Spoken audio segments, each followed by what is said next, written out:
Commerce वालों की next video है। बेटा +2 का टॉपिक अपना चल रहा है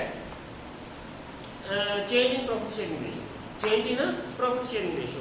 और बेटा आप ये गल कर रहे सी भी रीवैल्यूएशन अकाउंट तक आप पहुँच गए भी पहला आप जो भी कोई प्रॉफिट शेयरिंग रेशो चेंज होंगी है इहदा मतलब की होंदा कि जो प्रॉफिट शेयरिंग रेशो चेंज होगी तो इहदा मतलब ये है भी नवी फर्म ही होंद विच आ गई। जे नवी फर्म होंद विच आ गई तो जिहड़ियां पुरानियां चीज़ां जो भी बैलेंस शीट विच पईयां होईयां है वो किस रेशो विच वंडणीआं है किवें वंडणीआं है वो सारा कुछ तुहानूं मैं पहलां दस चुकिया।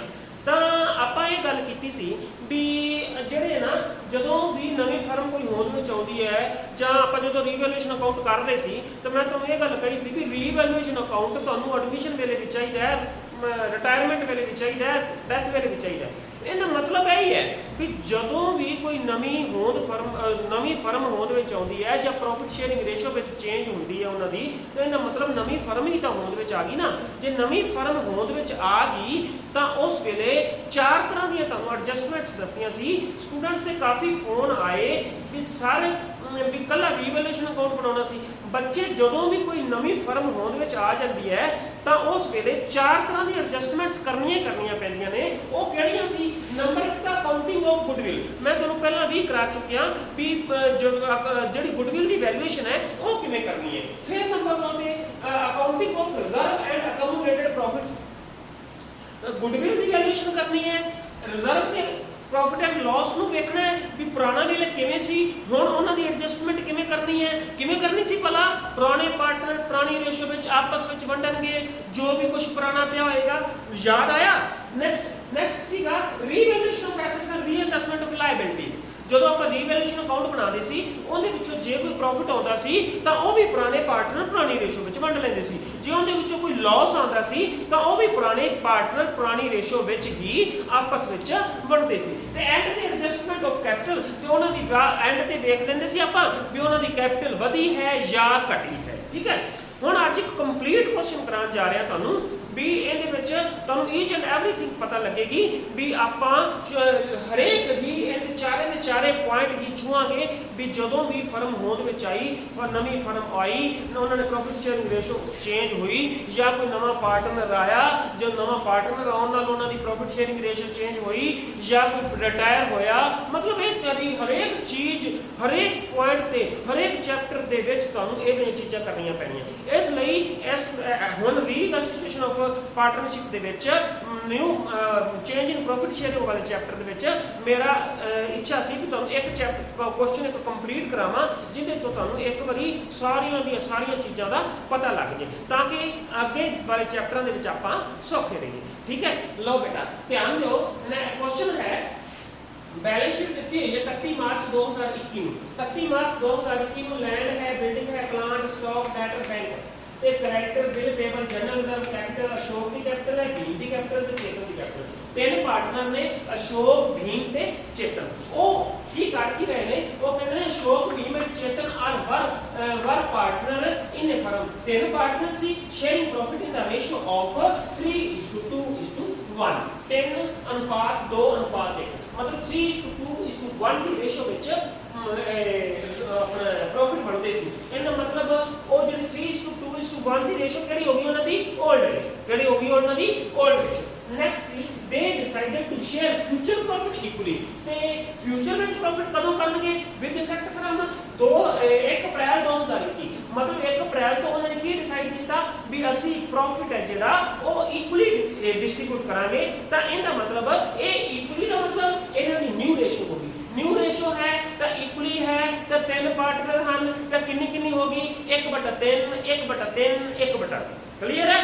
ओल्ड रेशो की सी 3:2:1 ते नवे पार्टनर हैं 3 पार्टनर हैं इक्वल वंडणगे 3 हिस्से करनगे तो पहला पार्टनर भी 1/3 दूसरा पार्टनर भी 1/3 ते तीसरा पार्टनर भी 1:3। मतलब 1/3 के हिसाब नाल तिन्ने पार्टनर इक्वल वंडणगे। ये इन्हां दी नवी रेशो जिहड़ी है वो आ गई। ते इन्हां दी एडजस्टमेंट्स की सी?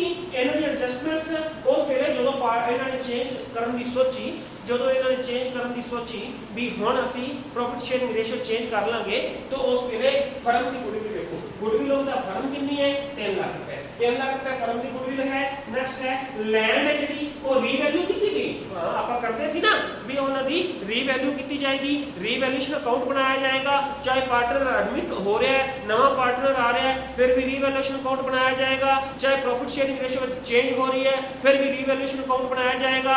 कारण की है जो भी कोई प्रॉफिट शेयरिंग रेशियो चेंज होती है तो आप देखते हैं भी इस टाइम साडी एसेट्स की वैल्यू कितनी है, सानू उन एसेट्स तो लाभ हो रहा है कि हानि हो रही है। ठीक है ना, वो तुहानू अगे बड़ा ही चंगी तरह पिछले लैक्चर में रीवैल्यूएशन अकाउंट बारे दस चुके हैं। अच्छा और बेटा देखो रीवैल्यूएशन की गई 1,60,000 रुपया लैंड की वैल्यू पाई गई है ते बिल्डिंग है जी डेप्रीशिएटेड की गई है 6% के साथ में ते क्रेडिटर है 12,000 रुपए ते क्रेडिटर सी were not likely to be claimed. Were not likely to be claimed का मतलब है क्रेडिटर लैंडदार ਹਨ ਸਾਡੇ ਉਹਨਾਂ ਨੇ 12,000 रुपए ਸਾਡੇ ਕੋਲ ਮੰਗੇ ਨਹੀਂ, ਇਹਦਾ ਮਤਲਬ ਸਾਡੀ ਲਾਇਬਿਲਟੀ ਘਟ ਗਈ, ਸਾਡੀ ਲਾਇਬਿਲਟੀ ਘਟ ਗਈ। ਲਓ ਜੀ ਆਪਾਂ ਕੁਐਸਚਨ ਸਟਾਰਟ ਕਰਨ ਜਾ ਰਹੇ ਹਾਂ। ਸਭ ਤੋਂ ਪਹਿਲਾਂ ਆਪਾਂ पहला पॉइंट चलते हैं अकाउंटिंग ऑफ गुडविल। आप स्टेप बाय स्टेप चलना है अकाउंटिंग ऑफ गुडविल। हुण ध्यान दिओ आप अकाउंटिंग ऑफ गुडविल किवें करते सी, गुडविल दी वैल्यूएशन किवें करते सी, गुडविल नू आपस विच किवें वंडिया जांदा सी, पुरानी रेशो विच वंडिया जांदा सी? नो, गुडविल नू आपस विच पुराने पार्टनर सैक्रीफाइसिंग रेशो विच वंडदे सी।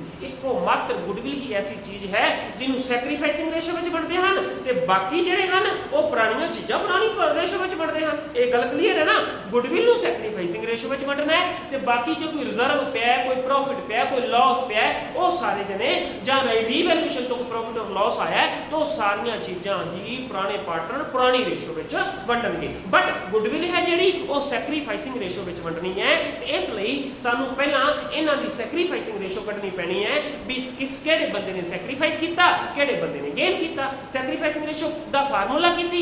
ਸੈਕਰੀਫਾਈਸਿंग रेशो का फार्मूला सी old ratio minus new ratio. मतलब पुराना वो कितना हिस्सा लेंदे सी ते नवा कितना हिस्सा ले रहे सी, इहदे तो साडी सैक्रीफाइसिंग रेशो आ जाएगी। हुण कैलकुलेट करन जा रहे हैं, ध्यान दिओ calculation of sacrificing ratio. Sacrificing ratio है कितनी कटनी कितनी है? तिना पार्टनर दी अशोक, भीम ते चेतन। पहला अशोक देखो, अशोक ओल्ड कितना सी? Old minus new. Old ratio कितनी है अशोक की? देखो ना 3:2:1। 3:2:1 मतलब 3 ते 2 5, 5 ते 1 6, मतलब 3/6 अशोक दी है रेशो, 2/6 भीम दी है ते 1/6 चेतन दी है। ठीक है ना, अशोक दी 3/6 सी ता old ratio 3/6 minus new ratio तो पहले दस चुके हैं इक्वल है तो अशोक दी 1/3, भीम दी भी 1/3 तो चेतन दी भी 1/3 तो 1/3 कितनी रेशो आ रही है? 1/3। एलसीएम आ गया 6, एलसीएम कितना आ गया बच्चे का 6 ता 3 - 2 = 1/6 कितना आ गया 1/6। तो इनका मतलब ए प्लस दा है तो इनका मतलब की कर रहा है सैक्रीफाइस। मैं तो एक गल कही सी प्लस दा सैक्रीफाइस किवें कर रहा है आपा इत्थे देख लेना है। पहला हिस्सा इनका कितना सी 3, हुण हिस्सा कितना है 2। पहला 3 हिस्से मिलते सी प्रॉफिट विचों, हुण 2 हिस्से मिल रहे ने, इहदा मतलब ए सैक्रीफाइस कर रहा है। पहला ज्यादा हिस्से मिलते सी हुण घट मिलते सी। ए सिर्फ यही नहीं देखना तुसी भी प्लस का निशान आ गया सैक्रीफाइस आ गया तो देखना कि तुम है ऊपरों पहला 3 हिस्से मिलते सी हुण 2 हिस्से मिलते सी मिल रहे ने, इहदा मतलब ए की कर रहा है सैक्रीफाइस कर रहा है। नेक्स्ट आपां कितनी करनी है भीम। भीम की कितनी सी 2/6, भीम की कितनी है देखो बच्चे ओल्ड सी 2/6 माइनस 1/3 न्यू सारे दी 1/3 तो एलसीएम कितना आ गया इनका 6।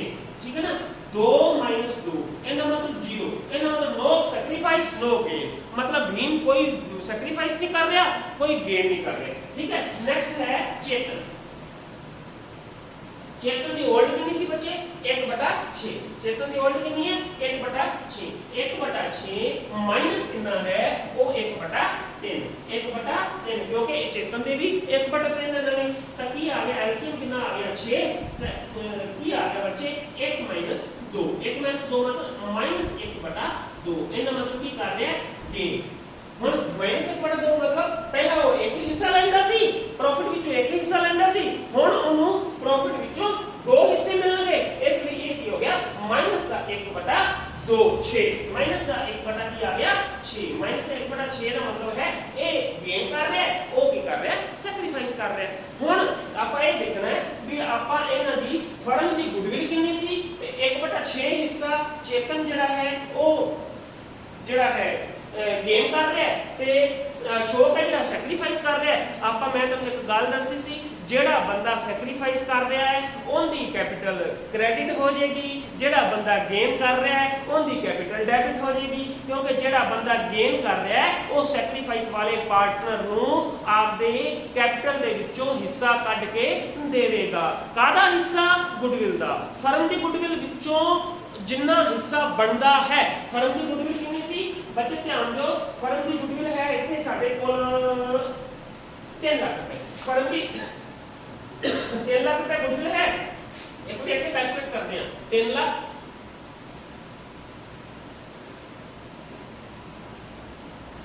1/6 6 5 ਕਿੰਨਾ ਆ ਗਿਆ? 50,000 ਰੁਪਏ। 50,000 ਰੁਪਏ ਜਿਹੜਾ ਹੈ ਉਹ ਕੌਣ ਦੇਗਾ?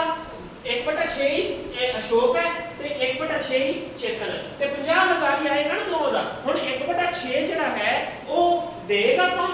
ਚੇਤਨ ਦੇਗਾ, ਕਿਉਂਕਿ ਗੇਨ ਕਰ ਰਿਹਾ ਹੈ ਤੇ 1/6 ਹਿੱਸਾ ਦੇਗਾ ਕਿਹਨੂੰ? ਅਸ਼ੋਕ ਨੂੰ। ਇਸ ਲਈ ਗੇਨਿੰਗ ਪਾਰਟਨਰ ਦੀ ਕੈਪੀਟਲ ਜਿਹੜੀ ਹੈ ਉਹ ਡੈਬਿਟ ਹੋ ਜਾਏਗੀ ਤੇ ਸੈਕਰੀਫਾਈਸਿੰਗ ਵਾਲੇ ਪਾਰਟਨਰ ਦੀ ਕੈਪੀਟਲ ਜੋ ਹੈ ਉਹ ਕ੍ਰੈਡਿਟ ਹੋ ਜਾਏਗੀ। ਤਾਂ ਇੱਥੇ 50,000 ਰੁਪਏ ਨਾਲ ਐਂਟਰੀ। ਜਨਰਲ ਐਂਟਰੀ ਕੀ ਆਏਗੀ ਬੱਚੇ ਧਿਆਨ ਦਿਓ, ਜਨਰਲ ਐਂਟਰੀ ਹੋਏਗੀ ਇੱਥੇ ਆਪਾਂ ਲਿਖਦੇ ਹਾਂ ਆਪਾਂ ਇਹ ਐਡਜਸਟਮੈਂਟ ਫੇਰ ਲੈਣੀਆਂ ਨੇ ਤੇ ਬਾਅਦ ਵਿੱਚ ਸਾਰੀ ਐਡਜਸਟਮੈਂਟ ਆਪਾਂ ਕਰਾਂਗੇ। ਗੁੱਡਵਿਲ ਦੀ ਐਡਜਸਟਮੈਂਟ ਆਪਾਂ ਕਰ ਚੁੱਕੇ ਹਾਂ, ਫਿਰ ਜਿਹੜਾ ਹੈ ਲਾਸ ਦੀ ਕਰਾਂਗੇ, ਰਿਜ਼ਰਵ ਦੀ ਕਰਾਂਗੇ ਤੇ ਬਾਕੀ ਵੀ ਕਰਾਂਗੇ। ਹੁਣ ਆਪਾਂ ਇੱਥੇ ਧਿਆਨ ਦਿਓ ਕੱਲ ਐਂਟਰੀ ਕਰਨ ਜਾ ਰਹੇ ਹਾਂ। ਐਂਟਰੀ ਇਹ ਹੈ Chetan capital account debit to Ashok capital. क्यों? क्योंकि चेतन गेनिंग पार्टनर है, इसकी कैपिटल घटा दियो। Chetan capital account debit to Ashok capital account कितने नाल? 50,000। कितने नाल? कोई डाउट है तो दसो। डाउट है तो मैंने कमेंट बॉक्स में दस देना है भी सर सानू आ डाउट है। ध्यान दियो चेतन की कैपिटल अकाउंट नू डेबिट तां कीता गया क्योंकि चेतन गेनिंग पार्टनर सी। वो गेनिंग पार्टनर सैक्रीफाइसिंग वाले पार्टनर नू गुडविल दा हिस्सा देगा। जे देगा तो ओदी कैपिटल घटेगी, जे घटेगी तो ओदी कैपिटल डेबिट होएगी ते उस तरह अशोक की कैपिटल है जिहड़ी इन इसे सब एंट्री दे विच वध जाएगी तो ओदी कैपिटल असीं करेक्ट इन्हां नरेशन तुसीं आप लिख लेना भी being adjustment of goodwill, being adjustment of goodwill. ठीक है, एक एंट्री तो इन्नी साडी ये हो चुकी है, पहली एंट्री जनरल एंट्री साडी हो चुकी है। नेक्स्ट है बच्चे, नेक्स्ट ध्यान दो, नेक्स्ट ये वाली एडजस्टमेंट ऑफ गुडविल होगी। नेक्स्ट आपां ये करदे सी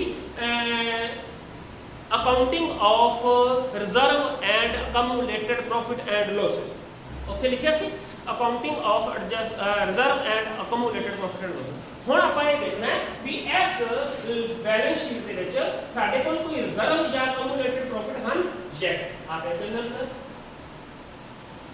ਜਨਰਲ ਰਿਜ਼ਰਵ ਹੈ। ਹੁਣ ਜਨਰਲ ਰਿਜ਼ਰਵ ਹੈ, ਕੋਈ ਅਗਰ ਐਡਵਰਟਾਈਜ਼ਮੈਂਟ ਸਸਪੈਂਸ ਅਕਾਊਂਟ ਹੁੰਦਾ ਤਾਂ ਉਹ ਵੰਡ ਲੈਣਾ ਸੀ, ਜਾਂ ਕੋਈ ਇਨਵੈਸਟਮੈਂਟ ਫਲਕਚੁਏਸ਼ਨ ਰਿਜ਼ਰਵ ਹੁੰਦਾ ਤਾਂ ਉਹ ਵੰਡ ਲੈਣਾ ਸੀ, ਹਨਾ। ਸਾਰੇ ਰਿਜ਼ਰਵ ਆਪਸ ਵਿੱਚ ਵੰਡਣੇ ਸੀ। ਹੁਣ ਸਾਡੇ ਕੋਲ ਹੈ ਕਿ ਸਿਰਫ ਜਨਰਲ ਰਿਜ਼ਰਵ। ਜਨਰਲ ਰਿਜ਼ਰਵ ਨੂੰ ਵੀ ਆਪਸ ਵਿੱਚ ਵੰਡਾਂਗੇ ਕਿਹੜੀ ਰੇਸ਼ੋ ਵਿੱਚ ਵੰਡਾਂਗੇ? 올ਡ ਪਾਰਟਨਰ ਪੁਰਾਣੇ ਪਾਰਟਨਰ ਪੁਰਾਣੀ ਰੇਸ਼ੋ ਵਿੱਚ ਆਪਸ ਵਿੱਚ ਵੰਡ ਲੈਣਗੇ। ਤਾਂ ਜਨਰਲ ਰਿਜ਼ਰਵ ਹੈ ਕਿੰਨਾ? 60,000 ਹੈ। 60,000 ਰੁਪਏ ਹੈ ਤਾਂ general reserve debit account debit to की होएगा Ashok capital, capital account to Bhim's capital account तो टू की होएगा चेतन कैपिटल।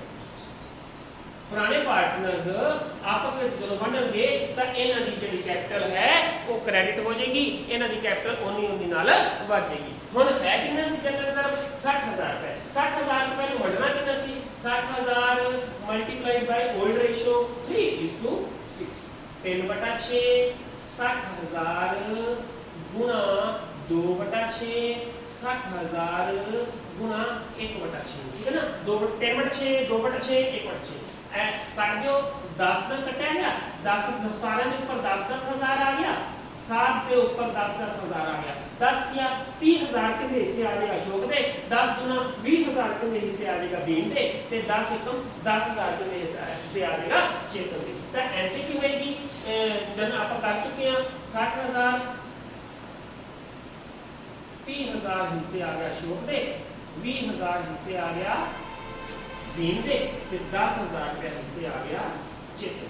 एक इन्हां दे हिस्से ही जनरल रिजर्व आपस में ਆਪਾਂ ਵੰਡ ਦਿੱਤਾ ਹੈ। जनरल रिजर्व ਸਾਡਾ हो चुका है। ਹੁਣ ਨੈਕਸਟ ਐਡਜਸਟਮੈਂਟ ਕਿਹੜੀ ਸੀ? ਪਹਿਲੀ ਤਾਂ ਐਡਜਸਟਮੈਂਟ ਗੁੱਡਵਿਲ ਦੀ ਹੋ ਚੁੱਕੀ ਹੈ, ਰਿਜ਼ਰਵ ਤੇ ਕਮਿਊਲੇਟਿਡ ਪ੍ਰੋਫਿਟ ਦੀ ਹੋ ਚੁੱਕੀ ਹੈ। ਤੀਸਰੀ ਸੀ ਐਸੈਟਸ ਨੂੰ ਰੀਵੈਲਿਊ ਕੀਤਾ ਜਾਏਗਾ ਤੇ ਐਸੈਟਸ ਦੇ ਵਿੱਚੋਂ ਰੀਵੈਲਿਊਏਸ਼ਨ ਅਕਾਊਂਟ ਚੋਂ ਜਦੋਂ ਪ੍ਰੋਫਿਟ ਹੋਇਆ ਜਾਂ ਲਾਸ ਹੋਇਆ ਉਹ ਵੀ ਆਪਸ ਵਿੱਚ ਪੁਰਾਣੇ ਪਾਰਟਨਰ ਪੁਰਾਣੀ ਰੇਸ਼ੋ ਵਿੱਚ ਵੰਡ ਲੈਣ। ਕਲੀਅਰ? ਪੁਰਾਣੇ ਪਾਰਟਨਰ ਪੁਰਾਣੀ ਰੇਸ਼ੋ ਵਿੱਚ ਵੰਡ ਲੈਣ। ਲੋ ਜੀ ਰੀਵੈਲਿਊਏਸ਼ਨ ਅਕਾਊਂਟ ਆਪਣੇ ਕੋਲ ਡਰਾ ਕੀਤਾ ਪਿਆ ਹੈ। ਰੀਵੈਲਿਊਏਸ਼ਨ ਅਕਾਊਂਟ ਆਪਾਂ ਬਣਾਉਣ ਜਾ ਰਹੇ ਹਾਂ। ਧਿਆਨ ਦਿਓ, ਦੇਖੋ ਪਹਿਲਾਂ ਆਪਾਂ ਇਹ ਦੇਖਣਾ ਹੈ ਆਪਾਂ ਨਾਲ ਟਿਕ ਕਰੀ ਲਓ ਜਨਰਲ ਰਿਜ਼ਰਵ ਆਪਸ ਵਿੱਚ ਵੰਡ ਚੁੱਕੇ ਨੇ, ਜਨਰਲ ਰਿਜ਼ਰਵ ਆਪਸ ਵਿੱਚ ਵੰਡ ਚੁੱਕੇ ਨੇ। ਹੁਣ ਧਿਆਨ ਦਿਓ ਬੇਟਾ, ਧਿਆਨ ਦਿਓ ਹੁਣ ਰੀਵੈਲਿਊਏਸ਼ਨ ਅਕਾਊਂਟ ਕਿਵੇਂ ਬਣਨਾ ਹੈ ਇਹਦੀ ਐਡਜਸਟਮੈਂਟ ਵੇਖੋ। देखो मेरे बच्चे आ अपना गुडविल दा हो चुका है, गुडविल की वैल्यूएशन हो चुकी है। नेक्स्ट है land be revalued at 1,60,000। Land 1,60,000 रुपए ਨਾਲ रीवैल्यू की गई। पहला लैंड कितनी सी? पहला लैंड सी 1 लाख रुपए। हुन लैंड की रीवैल्यू की ਤਾਂ लैंड कितने ਦੀ पाई गई? 1,60,000 रुपए। ਇਹਦਾ मतलब लैंड ਦੀ वैल्यू बढ़ गई है, ਸਾਨੂੰ 60,000 रुपए प्रॉफिट हो गया है। ये प्रॉफिट हो गया है तो रीवैल्यूएशन अकाउंट दी क्रेडिट साइड पे आएगा। बाय लैंड कितना आएगा? 60,000 रुपए। और ये मैं तुम्हें गल दसी हुई है बच्चे, ਇਹਦੇ ਵਿੱਚ ਵਾਧਾ ਜਾਂ ਘਾਟਾ ਹੀ ਰੀਵੈल्यूएशन ਅਕਾਊਂਟ ਦਿਖਾਇਆ ਜਾਂਦਾ ਹੈ। ਇਹਦੇ ਵਿੱਚ ਜੇ 1,60,000 1,60,000 ਨਹੀਂ ਬਣਾਇਆ ਲਿਖਣਾ ਉਹਨਾਂ ਵਿੱਚ ਆਪਸ ਵਿੱਚ ਪੁਰਾਣੀ ਲੈਂਡ ਕਿੰਨੇ ਦੀ ਸੀ ਤੇ ਹੁਣ ਲੈਂਡ ਕਿੰਨੇ ਦੀ ਹੈ, ਜਿਹੜਾ ਆਪਸ ਵਿੱਚ ਵਾਧਾ ਜਾਂ ਘਾਟਾ ਹੋਇਆ ਉਹੀ ਰੀਵੈल्यूएशन ਅਕਾਊਂਟ ਵਿੱਚ ਆਉਂਦਾ ਹੈ। ਤਾਂ ਰੀਵੈल्यूएशन ਅਕਾਊਂਟ ਵਿੱਚ ਬੱਚੇ ਕਿੰਨਾ ਆ ਗਿਆ? 60,000 ਰੁਪਏ ਕੀ ਆ ਗਿਆ? ਲੈਂਡ। तो ਉਸ ਤੋਂ ਬਾਅਦ ਕੀ ਹੈ ਬੱਚੇ? ਉਸ ਤੋਂ ਬਾਅਦ बेटा देखो ध्यान दो एंड अगो लिखा है बेटा, अगो है बिल्डिंग भी डेप्रिसिएटेड बाय 6%। ਤੇ ਬਿਲਡਿੰਗ ਨੂੰ ਡੈਪਰੀਸੀਏਸ਼ਨ ਲੱਗ ਗਈ 6%, ਬਿਲਡਿੰਗ ਘਟ ਗਈ। ਬਿਲਡਿੰਗ ਘਟ ਗਈ ਤਾਂ ਇਹਦਾ ਮਤਲਬ ਸਾਨੂੰ ਲਾਸ ਹੋ ਗਿਆ। ਤਾਂ ਇਹਦਾ ਮਤਲਬ ਇੱਧਰ ਆਏਗਾ ਟੂ ਬਿਲਡਿੰਗ 6% टोटल कितना है? 1 लाख। 1 लाख का 6% 6,000 कट लिया जी, कैलकुलेट कर लेना। 1 लाख का 6% 6,000 रुपए। बिल्डिंग अकाउंट कितना आ गया? 6,000 रुपए। बिल्डिंग अकाउंट कितना बच्चे आ गया? 6,000 रुपए सारे को आ चुके हैं। नेक्स्ट है बच्चे लास्ट वाली है, लास्ट के ऊपर है creditor of rupees 12,000 were not likely to be claim. Creditor 12,000 रुपए ਦੇ ਹਨ ਉਹਨਾਂ ਨੇ ਕਲੇਮ ਨਹੀਂ ਕੀਤਾ। ਜੇ ਕਲੇਮ ਹੀ ਨਹੀਂ ਕੀਤਾ ਤੇ ਇਹਦਾ ਮਤਲਬ ਕ੍ਰੈਡਿਟਰ ਸਾਡੇ ਘਟ ਗਏ, ਲਾਇਬਿਲਿਟੀ ਸਾਡੀ ਘਟ ਗਈ। ਸੇ ਸਾਡੀ ਲਾਇਬਿਲਿਟੀ ਘਟ ਗਈ ਤਾਂ ਇਧਰ ਆਏਗਾ, ਇਧਰ ਉਹੀ ਸੀ ਨਾ ਐਸੈਟ ਇਧਰ ਵਧਦੇ ਸੀ ਤੇ ਲਾਇਬਿਲਿਟੀ ਘਟਦੀ ਸੀ। ਇਧਰ ਐਸੈਟ ਸੀ ਜਿਹੜੇ ਰੀਵੈਲਿਊਏਸ਼ਨ ਅਕਾਊਂਟ ਦੀ ਇਧਰਲੇ ਸਾਈਡ ਤੇ ਕੀ ਸੀ? ਡੈਬਿਟ ਸਾਈਡ ਤੇ ਕੀ ਸੀ? ਐਸੈਟਸ ਜਿਹੜੇ ਘਟਦੇ ਸੀ ਤੇ ਲਾਇਬਿਲਿਟੀ ਜਿਹੜੀ ਸੀ ਉਹ ਵਧਦੀ ਸੀ। ਠੀਕ ਹੈ ਨਾ? ਹੁਣ ਲਾਇਬਿਲਿਟੀ ਘਟ ਗਈ ਹੈ, ਇੱਥੇ ਲਿਖਾਂਗੇ ਬਾਏ क्रेडिटर। क्रेडिटर कितने हैं बच्चे? क्रेडिटर 12,000 रुपए ਨਾਲ ਕਟੇ ਨੇ, ਇੱਥੇ ਕੀ ਆ ਗਿਆ? 12,000 रुपए। लो जी ਇਸ ਤੋਂ ਬਾਅਦ ਕੋਈ ਐਡਜਸਟਮੈਂਟ ਨਹੀਂ ਦਿੱਤੀ, ਸਾਡਾ ਰੀਵੈਲਿਊਏਸ਼ਨ ਕੋ ਅਕਾਊਂਟ ਕੰਪਲੀਟ ਹੈ। ਆਪਾਂ ਇੱਥੇ ਇਹਦਾ ਕਰ ਲੈਣੇ ਜੋ ਟੋਟਲ ਹੋ ਗਿਆ 72,000 रुपए। इधर भी कितना हो गया? 72,000 रुपए। ਹੁਣ 72,000 ਵਿੱਚੋਂ 6,000 ਘਟਾਇਆ, ਬਾਕੀ ਰਹਿ ਗਿਆ 66,000 रुपए। ਇਹ 66,000 रुपया ਡੈਬਿਟ ਸਾਈਡ ਤੇ ਜੋ ਆਏਗਾ ਰੀਵੈਲਿਊਏਸ਼ਨ ਅਕਾਊਂਟ ਦੀ ਡੈਬਿਟ ਸਾਈਡ ਤੇ ਹਮੇਸ਼ਾ ਪ੍ਰੋਫਿਟ ਆਏਗਾ, ਰੀਵੈਲਿਊਏਸ਼ਨ ਅਕਾਊਂਟ ਦੀ ਕ੍ਰੈਡਿਟ ਸਾਈਡ ਤੇ ਹਮੇਸ਼ਾ ਲਾਸ ਆਏਗਾ। ਡੈਬਿਟ ਸਾਈਡ ਤੇ ਪ੍ਰੋਫਿਟ ਆ ਚੁੱਕਿਆ ਸਾਡਾ 66,000 रुपए। ਉਹ 66,000 ਪੁਰਾਣੇ ਪਾਰਟਨਰ ਪੁਰਾਣੀ ਰੇਸ਼ੋ ਵਿੱਚ ਆਪਸ ਵਿੱਚ ਵੰਡ ਲੈਣਗੇ। ਲਓ ਜੀ ਇੱਥੇ ਆਏਗਾ to capital account of Ashok Bhim Chetan. 66,000 रुपया सी ना, 66,000 ਨੂੰ ਆਪਸ ਵਿੱਚ ਵੰਡੋ। 66,000 ਮਲਟੀਪਲਾਈਡ ਬਾਈ 3/6, 66,000 ਮਲਟੀਪਲਾਈਡ ਬਾਈ 2/6 ਤੇ 66,000 ਮਲਟੀਪਲਾਈਡ ਬਾਈ 1/6। 11 ਨਾਲ ਕੱਟੇਗਾ, ਸਾਰੇ 11 ਨਾਲ ਕੱਟੇ, 11 66 ਹੁੰਦਾ है। 11,000 ऊपर आ चुके हैं, सारे के ऊपर ही 11,000 आ चुके हैं। अशोक को मिले 33,000, अशोक को कितना मिले 33,000, भीम को मिले 22,000 ते चेतन को मिले 11000 रुपए कादा मिलिया, ये कादा मिलिया रीवैल्यूएशन अकाउंट विचों जो प्रॉफिट आया सी ओंदे विचों उस प्रॉफिट चों आ हिस्सा मिलिया इन्हां दा।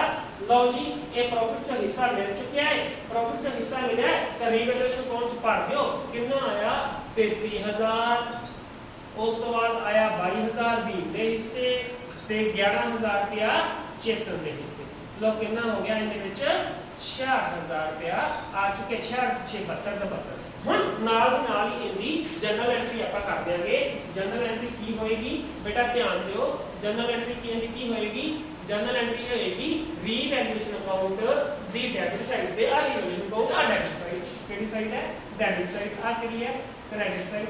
Revaluation account debit side to Ashok to Bhim to Chetan.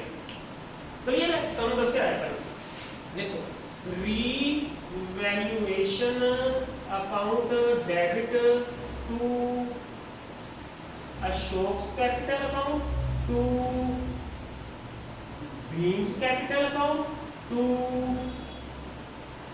Chetan capital account कितना सी 66000 रुपए नाल डेबिट होया, 33000 22000 ते 11000 रुपए उन्हां नाल उन्हां दी कैपिटल जेहड़ी वो डेबिट या क्रेडिट उन्हां दी क्रेडिट हो चुकी है क्योंकि प्रॉफिट सी ते क्रेडिट होनी सी। लो जी नाल दी नाल इहदी रीवैल्यूएशन अकाउंट भी हो गया, नाल दी नाल इहदी एंट्री भी हो चुकी है। हुण बेटा ध्यान दो गुडविल का फंडा पहला सी गुडविल का हो चुका है, रिजर्व ते अकमुलेटेड प्रॉफिट बन रहे सी, सेकंड एंट्री विच रिजर्व ते अकमुलेटेड प्रॉफिट भी बन दिते ने ते थर्ड एंट्री विच असि रीवैल्यूएशन तो जो प्रॉफिट या लॉस होना सी वो भी असि आपस विच बंट चुके हैं। हुण लास्ट 4 नंबर ते मैं तुहानू ये गल कही सी भी इन्हां दी कैपिटल दी एडजस्टमेंट करनी है, मतलब कैपिटल अकाउंट बनाउणा है। जे कैपिटल अकाउंट बनाउणा है तो सब तो पहला आपां रीवैल्यूएशन दियां जनरल एंट्रीयां कंप्लीट कर दईए भी रीवैल्यूएशन दी जनरल एंट्रीज किहड़ी सी।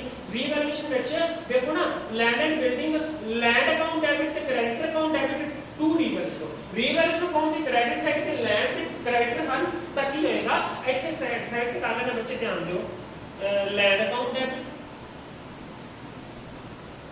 नेक्स्ट है credit account debit,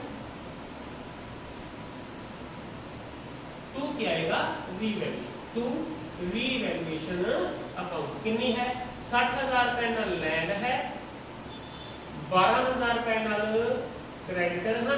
revaluation account कितने नाल हो गया क्रेडिटर, क्रेडिट कितने नाल हो गया 72000 रुपए। एक एंट्री देखो ना पहली एंट्री, दूसरी एंट्री, तीसरी एंट्री, चौथी एंट्री। तो नेक्स्ट है पंजवीं एंट्री, फिफ्थ एंट्री केड़ी है वो इधर देखो बिल्डिंग सी रीवैल्यूएशन अकाउंट दी डेबिट साइड पे टू बिल्डिंग अकाउंट लिखा है तो लिखांगे रीवैल्यूएशन अकाउंट डेबिट टू की आएगा building account. To building account कितने नाल कीता है बच्चे 6000 रुपए। लो जी 6000 रुपए नाल ये हो चुकी है। लो जी सारियां जनरल एंट्रियां भी साडियां कंप्लीट ने, सारियां जनरल एंट्रीज कंप्लीट ने। जनरल एंट्रीज किस तरह होंदियां ने तुहानू पहला तक दस चुके हां। पहला तक गुडविल दी जेहड़ी हैगी सी गुडविल दी वैल्यूएशन कीती ते गुडविल दी जनरल एंट्री करती, ठीक है सैक्रीफाइसिंग रेशियो विच। दूसरा अकमुलेटेड प्रॉफिट एंड रिजर्व वंडे तो उनकी जनरल एंट्री करती, नाल दी नाल ही नेक्स्ट आ गया सी उनका रीवैल्यूएशन अकाउंट बनाया, उनके तो जो प्रॉफिट एंड लॉस आया वो भी जनरल एंट्री होगी। तो उस तो बाद जे किसी दी वैल्यू एसेट दी घटी या वधी तो रीवैल्यूएशन अकाउंट ਜਿਹੜੀਆਂ ਵੀ जनरल एंट्री दो ਹੁੰਦੀਆਂ ਨੇ ਉਹ ਵੀ ਅਸੀਂ ਕਰ ਚੁੱਕੇ ਹਾਂ। ਹੁਣ ਇਸ ਤੋਂ ਇਲਾਵਾ ਸਾਡੇ ਕੋਲ ਕੁਝ ਨਹੀਂ ਬਚਿਆ। ਹੁਣ ਇਹਦੇ ਬਾਅਦ ਨੈਕਸਟ ਸਟੈਪ ਸੀ ਤੁਹਾਡਾ ਕੈਪੀਟਲ ਅਕਾਊਂਟ ਬਣਾਉਣਾ। ਕੈਪੀਟਲ ਅਕਾਊਂਟ ਬਣਾਉਣਾ, ਕੈਪੀਟਲ ਦਾ ਬੈਲੈਂਸ ਹਮੇਸ਼ਾ ਕ੍ਰੈਡਿਟ ਬੈਲੈਂਸ ਹੁੰਦਾ ਹੈ। ਧਿਆਨ ਨਾਲ ਨੋਟ ਕਰੋ ਕੈਪੀਟਲ ਦਾ ਬੈਲੈਂਸ ਹਮੇਸ਼ਾ ਕ੍ਰੈਡਿਟ ਬੈਲੈਂਸ ਹੁੰਦਾ ਹੈ। ਦੇਖੋ ਨਾ ਬੈਲੈਂਸ ਸ਼ੀਟ ਵਿੱਚ ਕੈਪੀਟਲ ਅਕਾਊਂਟ ਦਾ ਬੈਲੈਂਸ ਦਿੱਤਾ ਹੋਇਆ ਹੈ ਅਸ਼ੋਕ ਦਾ, ਭੀਮ ਦਾ ਤੇ ਚੇਤਨ ਦਾ। ਤਾਂ ਇਹਨੂੰ ਕ੍ਰੈਡਿਟ ਸਾਈਡ ਤੇ ਲੈ ਕੇ ਜਾਣਾ ਹੈ by balance BD, balance BD ਇਹਨੂੰ ਬ੍ਰੌਟ ਡਾਊਨ ਕਰ ਦਿਓ ਕਿੰਨਾ 2 ਲੱਖ ਕਿੰਨਾ ਅਸ਼ੋਕ ਦਾ, 1 ਲੱਖ ਰੁਪਇਆ ਭੀਮ ਦਾ ਤੇ 50000 ਰੁਪਏ ਚੇਤਨ ਦਾ। ਅਸ਼ੋਕ, ਭੀਮ ਤੇ ਚੇਤਨ ਦੇ ਆਪਦੇ ਕਾਲਮ ਦੇ ਵਿੱਚ 2 ਲੱਖ, 1 ਲੱਖ ਤੇ 50000 ਰੁਪਏ ਅਸੀਂ ਲਿਖਣ ਜਾ ਰਹੇ ਹਾਂ। ਦੇਖੋ ਬੱਚੇ 2 ਲੱਖ, 1 ਲੱਖ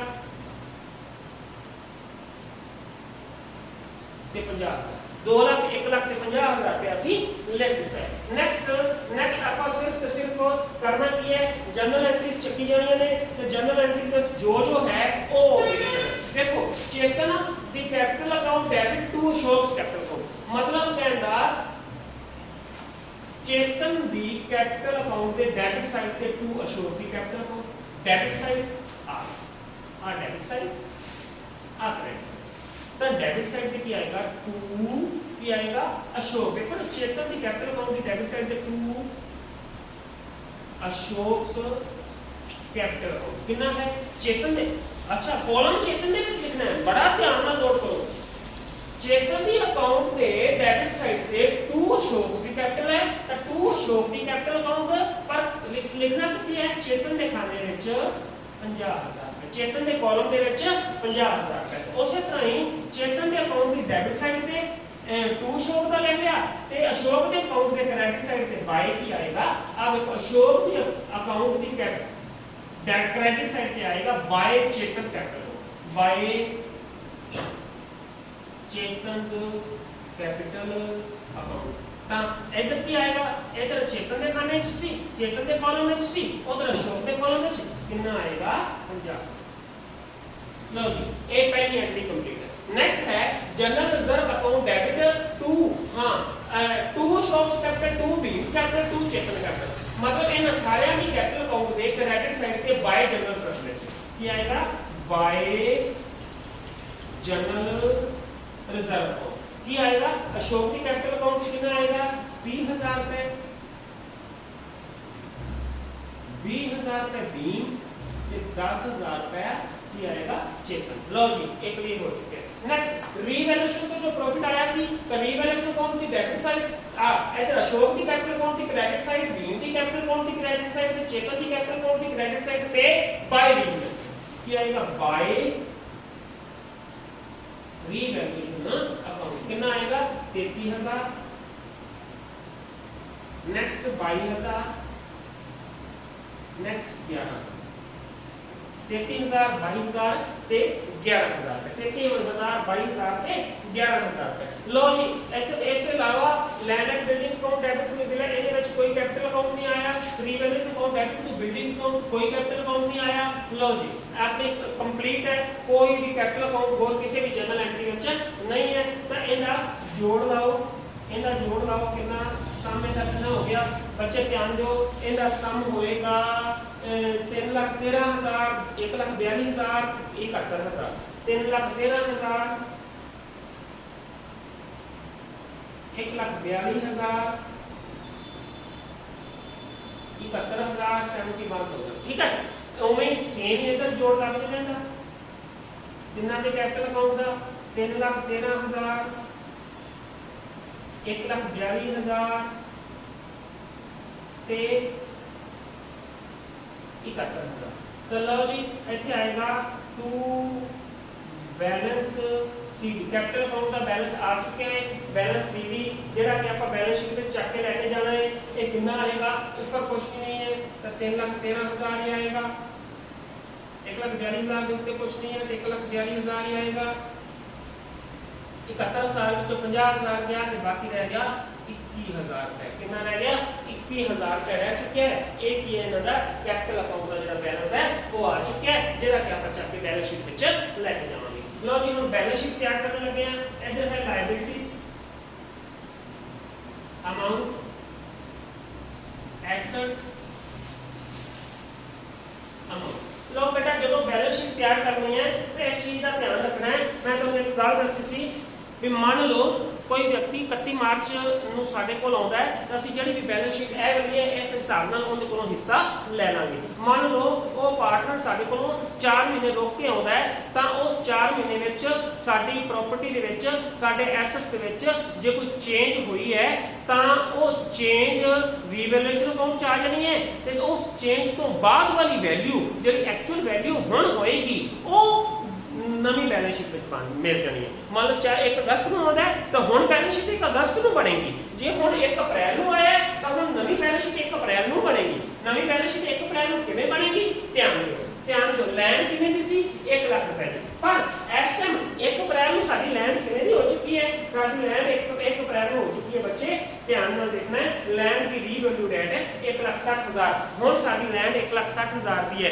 31 ਮਾਰਚ ਨੂੰ ਸਾਡੀ ਲੈਂਡ 1 ਲੱਖ ਰੁਪਏ ਦੀ ਸੀ, ਇੱਕ ਦਿਨ ਦੇ ਵਿੱਚ ਹੀ ਸਾਡੀ 60,000 ਰੁਪਏ ਲੈਂਡ ਦੀ ਵੈਲਿਊ ਜਿਹੜੀ ਉਹ ਵੱਧ ਚੁੱਕੀ ਹੈ। ਤਾਂ ਹੁਣ 1 ਅਪ੍ਰੈਲ ਦੀ ਜਿਹੜੀ ਬੈਲੈਂਸ ਸ਼ੀਟ ਹੈ ਉਹ 1 ਅਪ੍ਰੈਲ ਦੀਆਂ ਵੈਲਿਊਜ਼ ਹੀ ਉਹਦੇ ਵਿੱਚ ਆਉਣਗੀਆਂ। ਇਸ ਲਈ ਲੈਂਡ ਇੱਕ ਦੇਖੋ, ਲੈਂਡ ਕਿੰਨੇ ਦੀ ਹੋਣਾ ਹੈ 1,60,000 ਰੁਪਏ ਦੀ ਲੈਂਡ ਸਾਡੇ ਕੋਲ ਆਏਗੀ, 1,60,000 ਰੁਪਏ। ਨੈਕਸਟ ਇਹ ਲੈਂਡ अब साडी हो चुकी है।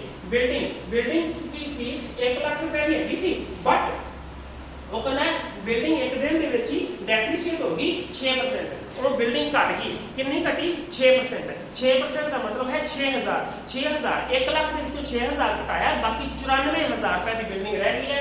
ਆਪਾਂ ਲਿਖਾਂਗੇ ਬਿਲਡਿੰਗ ਕਿੰਨੇ ਦੀ ਰਹਿ ਗਈ ਹੈ 94,000 लो 94,000 रुपए की सारे कोल बिल्डिंग रह चुकी, बिल्डिंग हो गई जी। प्लांट देखो जी बच्चे, प्लांट 2 लाख रुपए, प्लांट की कुछ भी ना कोई वधिया ना घटिया, स्टॉक ना कोई वधिया ना घटिया, डेटर्स ना वधे ना घटे, बैंक ना वधिया ना घटिया। बच्चे जे देखो जे डेटर्स ने डेटर्स भी ਵੱਧ ਘਟ ਸਕਦੇ ਸੀ ਜੇ ਪ੍ਰੋਵੀਜ਼ਨ ਲੱਗਿਆ ਹੁੰਦਾ ਤਾਂ। ਜੇ ਮੰਨ ਲਓ ਕੋਈ ਪ੍ਰੋਵੀਜ਼ਨ ਬਣ ਜਾਂਦਾ 5% ਜਾਂ 10% ਪ੍ਰੋਵੀਜ਼ਨ ਬਣ ਜਾਂਦਾ, ਤਾਂ ਜੇ 10% ਪ੍ਰੋਵੀਜ਼ਨ ਬਣਦਾ ਸੀ ਤਾਂ 60,000 ਵਿੱਚੋਂ 6,000 ਘਟਾ ਕੇ ਫਿਰ ਡੈਟਰਸ ਦੀ ਵੈਲਿਊ ਉਨੀ ਰੱਖਣੀ ਸੀ। ਮਤਲਬ ਟੋਟਲ ਕਿੰਨੀ ਰਹਿ ਜਾਣੀ ਸੀ 54,000 ਰੁਪਏ ਰਹਿ ਜਾਣੀ ਸੀ। पर हुण इत्थे कोई प्रोविजन नहीं बनाया गया, इसलिए डेटर आ वाली चीज़ां सेम ही रह जानियां ने। तो की आएगा प्लांट स्टॉक डेटर ते बैंक ये सेम ही रह जाएंगे। प्लांट स्टॉक डेटर बैंक ये सेम ही रह जाएंगे। कितने 2,80,000 60,000 ते 10,000। 2 लाख रुपए का प्लांट है 80,000, 2 लाख के बाद 80,000 60,000 ਤੇ 10,000। लो जी इधर ऑलमोस्ट कंप्लीट है अपना 2,80,000 60,000 ਤੇ 10,000 रुपए। ਹੁਣ ਵਾਰੀ ਆਉਂਦੀ ਹੈ ਇਧਰ ਦੀ, ਵਾਰੀ ਆਉਂਦੀ ਹੈ ਇਧਰ ਦੀ। ਪਹਿਲਾਂ ਕਰੈਕਟਰ ਚੱਕੋ, ਕਰੈਕਟਰ ਨਾਲ ਕੋਈ ਵਾਧਾ ਘਾਟਾ ਹੋਇਆ ਤਾਂ ਦੇਖੋ ਹਾਂ ਕਰੈਕਟਰ ਸੀ 12,000 ਰੁਪਏ ਦੇ ਸੀ, ਉਹਨਾਂ ਨੇ ਮਤਲਬ ਕਹਿੰਦਾ ਕਲੇਮ ਹੀ ਨਹੀਂ ਕੀਤਾ। ਇਹਨਾਂ ਮਤਲਬ ਕਰੈਕਟਰ ਸਾਡੇ ਘਟ ਗਏ, ਜੇ ਘਟ ਗਏ ਤਾਂ ਕਰੈਕਟਰ ਇੱਥੋਂ ਦੀ ਘਟਾ ਲਓ। ਕਿੰਨੇ ਸੀ 1 ਲੱਖ ਰੁਪਏ ਦੇ ਹੈਗੇ ਸੀ, 12,000 ਰੁਪਏ ਘਟ ਗਏ ਤਾਂ ਹੁਣ ਕਰੈਕਟਰ ਕਿੰਨੇ ਦੇ ਰਹਿ ਗਏ 88,000। ਕਰੈਕਟਰ ਕਿੰਨੇ ਦੇ ਰਹਿ ਚੁੱਕੇ ਨੇ ਬੱਚੇ 88,000 ਰੁਪਏ ਦੇ ਕਰੈਕਟਰ ਹੁਣ ਸਾਡੇ ਕੋਲ ਰਹਿ ਚੁੱਕੇ ਨੇ। ਨੈਕਸਟ ਹੈ ਬੇਟਾ, ਨੈਕਸਟ ਸੀਗਾ bill payable. Bill payable as it is ਹੀ ਰਹਿ ਗਿਆ, ਨਾ ਇਹਦੇ ਵਿੱਚ ਕੋਈ ਵਾਧਾ ਹੋਇਆ ਨਾ ਇਹਦੇ ਵਿੱਚ ਕੋਈ ਘਾਟਾ ਆਇਆ, ਤਾਂ ਬਿਲ ਪੇਬਲ ਉਵੇਂ ਹੀ ਲਿਖ ਦਿਓ ਬਿਲਸ, ਕਿਉਂਕਿ ਐਡਜਸਟਮੈਂਟ ਵਿੱਚ ਕੁਝ ਵੀ ਨਹੀਂ ਦਿੱਤਾ ਹੈ। ਬਿਲ ਪੇਬਲ 40,000 ਸਾਡੇ ਕੋਲ ਰਹਿ ਚੁੱਕੇ। ਨੈਕਸਟ ਹੈ ਬੱਚੇ ਜਨਰਲ ਰਿਜ਼ਰਵ। ਹੁਣ ਜਨਰਲ ਰਿਜ਼ਰਵ ਸੀ ਇਹ ਤਾਂ ਆਪਸ ਵਿੱਚ ਵੰਡਿਆ ਗਿਆ, ਹੁਣ ਇਹ ਰਹਿ ਹੀ ਨਹੀਂ ਗਿਆ। ਜਨਰਲ ਰਿਜ਼ਰਵ ਪੁਰਾਣੇ ਪਾਰਟਨਰਾਂ ਨੇ ਪੁਰਾਣੀ ਰੇਸ਼ੋ ਵਿੱਚ ਵੰਡ ਲਿਆ, ਹੁਣ ਨਵੇਂ 1 ਅਪ੍ਰੈਲ ਨੂੰ ਜਨਰਲ ਰਿਜ਼ਰਵ ਰਹਿ ਹੀ ਨਹੀਂ ਗਿਆ ਕਿਉਂਕਿ ਇਹ ਆਪਸ ਵਿੱਚ ਵੰਡ ਚੁੱਕੇ ਨੇ ਹਨਾ। ਇਸ ਲਈ ਜਨਰਲ ਰਿਜ਼ਰਵ ਇਸ ਬੈਲੈਂਸ ਸ਼ੀਟ ਵਿੱਚ ਨਹੀਂ ਆਏਗਾ। ਓਕੇ ਲੋ ਜੀ ਇਹ ਨਹੀਂ ਆਏਗਾ। ਨੈਕਸਟ ਹੈ ਕੈਪੀਟਲ। ਕੈਪੀਟਲ ਉਦੋਂ ਇੰਨੀ ਸੀ, ਹੁਣ 1 ਅਪ੍ਰੈਲ ਨੂੰ ਆਹ ਵੀ ਸਾਡੇ ਕੋਲ ਕੈਪੀਟਲ ਕੌਣ ਆ ਗਿਆ, ਆ ਬੈਲੈਂਸ ਇਹ ਕੈਪੀਟਲ ਇਹ ਨਹੀਂ ਆਏਗੀ। ਕੈਪੀਟਲ ਕੌਣ ਲਿਖੋ, ਕੈਪੀਟਲ ਕੌਣ कितनी है अशोक भीम ते चेतन। अशोक भीम चेतन कितनी है बच्चे, अशोक की 3,13,000, नेक्स्ट है भीम की 1,42,000, नेक्स्ट है 21,000। चेतन की कितनी कैपिटल रह गई है 21,000। ਤਾਂ ਟੋਟਲ ਇਹਨਾਂ ਦੀ ਕੈਪੀਟਲ ਜਿਹੜੀ ਹੈ ਜਿੰਨਾ ਤਿੰਨਾਂ ਦਾ ਜਦੋਂ ਵੀ ਆਪਾਂ ਸਮ ਕੀਤਾ ਜੋੜ ਕੀਤਾ ਤੇ ਇਹਨਾਂ ਆ ਗਈ 4,76,000। ਟੋਟਲ ਕਿੰਨੀ ਆ ਗਈ 4,76,000। लो जी साडी बैलेंस शीट भी कंप्लीट है। बैलेंस शीट भी बच्चे साडी कंप्लीट है। दोवां साइडां दा जोड़ करांगे, दोवां साइडां दा जोड़ करांगे तो कितना आएगा 6,04,000 ही एसेट साइड ते 6,04,000 ही लायबिलिटी। लो जी हुण कंप्लीट है। दोबारा एक बार सुन लो। ਪਹਿਲਾਂ ਪੁਰਾਣੀ ਬੈਲੈਂਸ ਸ਼ੀਟ ਦਿੱਤੀ ਹੋਏਗੀ, ਪੁਰਾਣੀ ਬੈਲੈਂਸ ਸ਼ੀਟ ਦਿੱਤੀ ਹੋਏਗੀ, ਥੱਲੇ ਐਡਜਸਟਮੈਂਟਸ ਦਿੱਤੀਆਂ ਹੋਣਗੀਆਂ। ਐਡਜਸਟਮੈਂਟ ਦੇ ਵਿੱਚ ਸਭ ਤੋਂ ਪਹਿਲਾਂ ਆਪਾਂ ਕਿਹਦੀ ਐਡਜਸਟਮੈਂਟ ਕਰਨੀ ਹੈ? ਗੁੱਡਵਿਲ ਦੀ ਐਡਜਸਟਮੈਂਟ ਕਰਨੀ ਹੈ। ਗੁੱਡਵਿਲ ਨੂੰ ਆਪਸ ਵਿੱਚ ਵੰਡਣਾ ਹੈ ਸੈਕਰੀਫਾਈਸਿੰਗ ਰੇਸ਼ੋ ਵਿੱਚ। ਦੂਸਰੇ ਨੰਬਰ ਤੇ ਐਡਜਸਟਮੈਂਟ ਕਰਨੀ ਹੈ ਆਪਾਂ ਅਕਮੂਲੇਟਡ ਪ੍ਰੋਫਿਟ ਐਂਡ ਲਾਸ ਔਰ ਰਿਜ਼ਰਵ ਦੀ। ਤਾਂ ਰਿਜ਼ਰਵ ਜਾਂ ਅਕਮੂਲੇਟਡ ਪ੍ਰੋਫਿਟ ਔਰ ਲਾਸ ਖਾਨ ਵਿੱਚ ਦਿੱਤੇ ਹੋਣ, ਮੰਨ ਲਓ ਜਨਰਲ ਰਿਜ਼ਰਵ ਦਿੱਤਾ ਹੈ ਜਾਂ ਐਡਵਰਟਾਈਜ਼ਮੈਂਟ ਸਸਪੈਂਸ ਅਕਾਊਂਟ ਦਿੱਤਾ ਹੈ, ਤਾਂ ਉਹ ਪ੍ਰੋਫਿਟ ਜਾਂ ਲਾਸ ਨੂੰ ਆਪਸ ਵਿੱਚ ਪੁਰਾਣੇ ਪਾਰਟਨਰ ਪੁਰਾਣੀ ਰੇਸ਼ੋ ਵਿੱਚ ਵੰਡ ਲੈਣਗੇ। ਜਨਰਲ ਰਿਜ਼ਰਵ ਹੈ ਤਾਂ ਉਹ ਵੀ ਪੁਰਾਣੇ ਪਾਰਟਨਰ ਪੁਰਾਣੀ ਰੇਸ਼ੋ ਵਿੱਚ ਆਪਸ ਵਿੱਚ ਵੰਡ ਲੈਣਗੇ। ਤੀਸਰੀ ਸੀ ਕਿ ਆਪਾਂ ਰੀਵੈਲੂਏਸ਼ਨ ਅਕਾਊਂਟ ਬਣਾ ਦੇਣਾ ਹੈ। ਰੀਵੈਲੂਏਸ਼ਨ ਅਕਾਊਂਟ ਦੇ ਵਿੱਚ ਜੇ ਕੋਈ ਪ੍ਰੋਫਿਟ ਆਇਆ ਹੈ ਜਾਂ ਰੀਵੈਲੂਏਸ਼ਨ ਅਕਾਊਂਟ 'ਚ ਕੋਈ ਲਾਸ ਆਇਆ ਹੈ ਤਾਂ ਉਹ ਵੀ ਪੁਰਾਣੇ ਪਾਰਟਨਰ ਪੁਰਾਣੀ ਰੇਸ਼ੋ ਵਿੱਚ ਆਪਸ ਵਿੱਚ ਵੰਡ ਲੈਣਗੇ। ਲਓ ਜੀ, ਇੱਕੋ ਹੀ ਧਿਆਨ ਰੱਖਣਾ ਹੈ, ਸਿਰਫ ਗੁੱਡਵਿਲ ਹੀ ਹੈ ਜਿਹੜੀ ਸੈਕਰੀਫਾਈਸਿੰਗ ਰੇਸ਼ੋ ਵਿੱਚ ਵੰਡਣੀ ਹੈ।